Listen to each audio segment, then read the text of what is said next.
While the cause of feminism might seem like a recent phenomenon, there were times in history where women enjoyed almost equal rights to men. Ancient Egypt was one such era. From the importance of alcohol to matters of makeup, here's what life was like for women in ancient Egypt. The number of rights women in ancient Egypt had is impressive. According to Ancient History Encyclopedia, in ancient Egypt, women could, quote, own land, initiate divorce, own and operate their own businesses. They could also hold many kinds of jobs outside the home. They could also own property and, quote, enter into contracts with men, have abortions, and dispose of their own property as they saw fit. Ancient Pages adds that they could get drunk, make legally binding wills, and receive both the same pay as men for the same work and the same punishments for the same crimes. It was a level of personal and sexual freedom that no other ancient civilization gave women, and this standard wasn't even common in the modern times until recently. When the ancient Greek historian Herodotus visited Egypt, he was shocked at how women behaved. This made sense, since he came from a place where men didn't even like women going outside.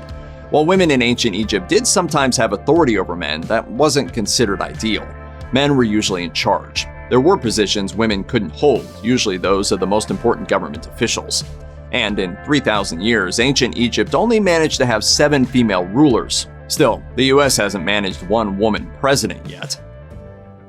Girls usually got married right after they hit puberty, which at the time was generally about 13 years old. It also wasn't uncommon for teen girls to marry much older men. Still, Ancient History Encyclopedia says it was understood that men were the head of the household and had the final word.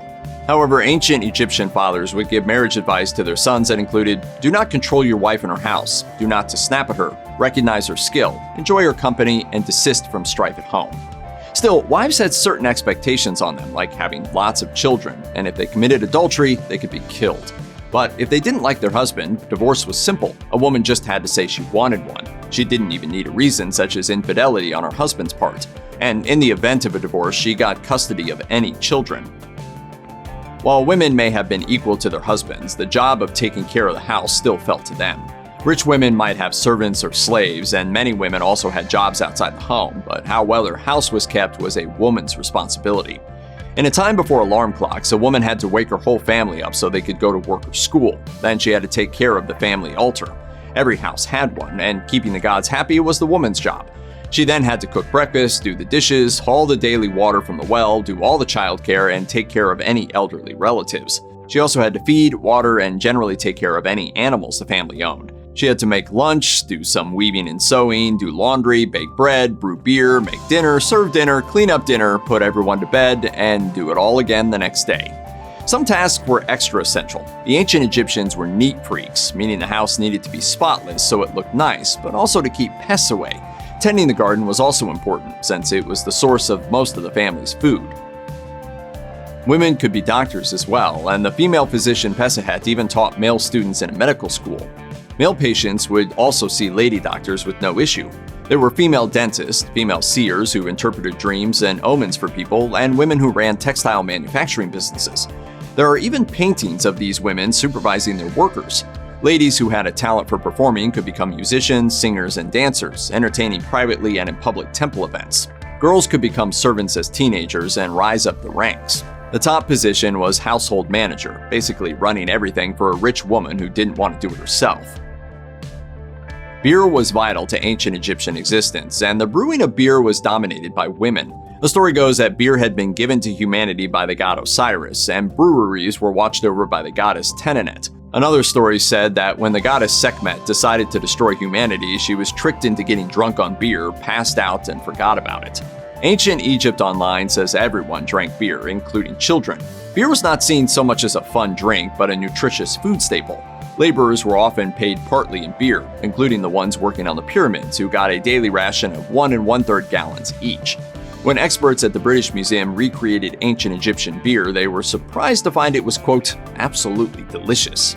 There's evidence that definitely in early Egyptian history, and probably for most of history, breweries were run by women. They made huge quantities of booze, which meant that they could make a lot of money, and since beer was so vital and ubiquitous, it was an important, honorable profession. Slavery was a complicated institution in ancient Egypt. There were different levels of servitude, and it's often hard for experts to distinguish between them. Servants were a thing, but so were slaves, with no distinct dividing line. But a slave station was always passed down to offspring through the mother's side, regardless of who your father was. Sometimes men found themselves in debt and they would offer family members, usually women, as collateral. Those women would remain slaves until the debt was repaid. But slaves could own property and negotiate transactions. There is a record of 2 slave women who gave their masters some of their own land in exchange for goods. While some slaves became almost members of the family, others were freed.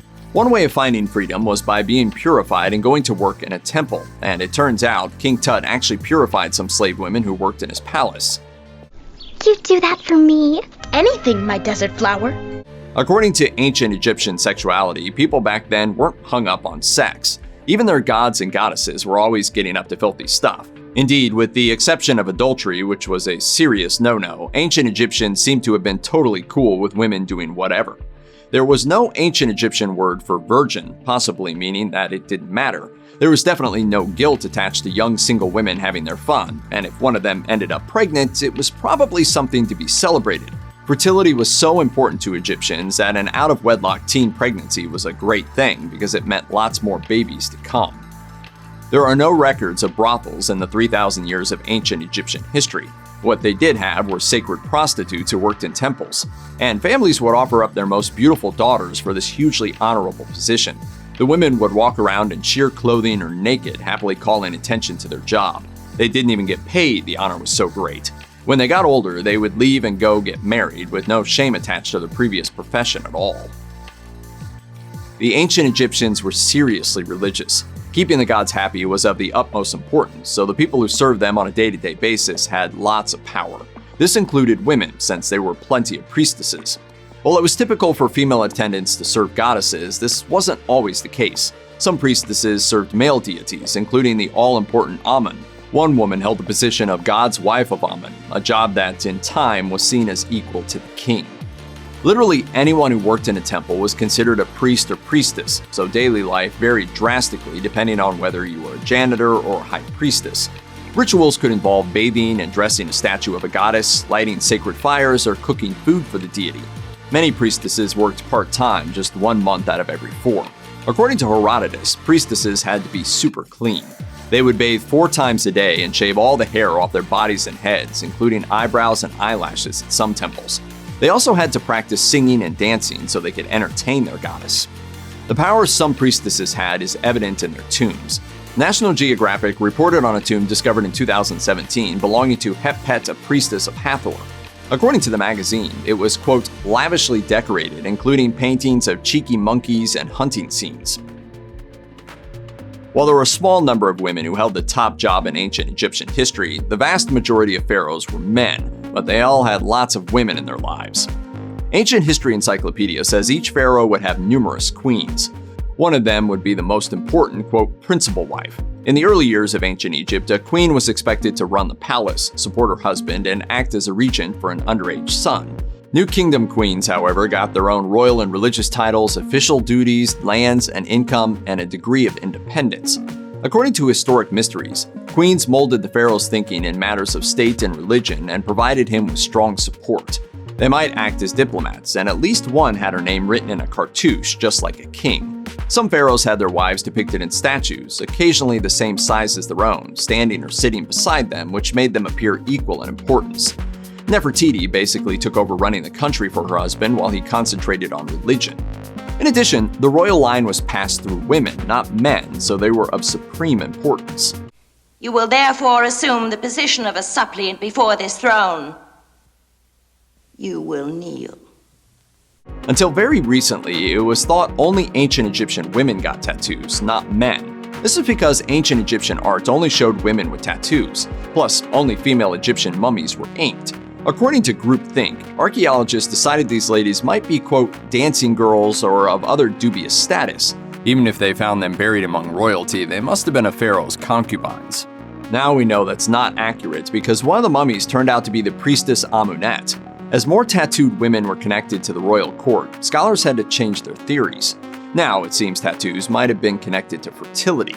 In general, these tattoos, which were usually patterns of dots, appear on women's stomachs, thighs, and breasts.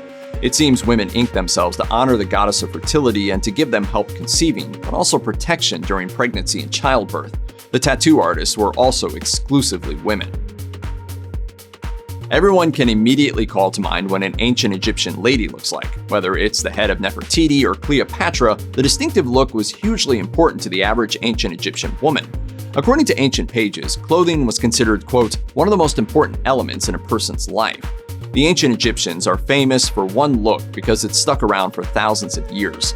Women wore a basic, tight, strappy dress that fell to their ankles. In the winter, they would throw a thick linen cloak over their shoulders. Women working in the fields switched to a short skirt and nothing else. The in color for all clothing was white, as much for practical reasons and the heat as anything. Some new fads did come in, including pleated cloth and brightly colored fringe. All women, no matter how poor, wore jewelry. Jewelry was vital to look attractive for the gods, so women covered themselves in beaded necklaces, bracelets, earrings, collar, and rings. Makeup was not only aesthetically pleasing, but was also considered holy. Religion and beauty went hand in hand, so everyone wore makeup. Women did elaborate eye makeup, which might have also been practical, as the thick black kohl would have acted like sunglasses. They also shaved their heads and wore wigs, completing the look. Check out one of our newest videos right here. Plus, even more grunge videos about your favorite stuff are coming soon. Subscribe to our YouTube channel and hit the bell so you don't miss a single one.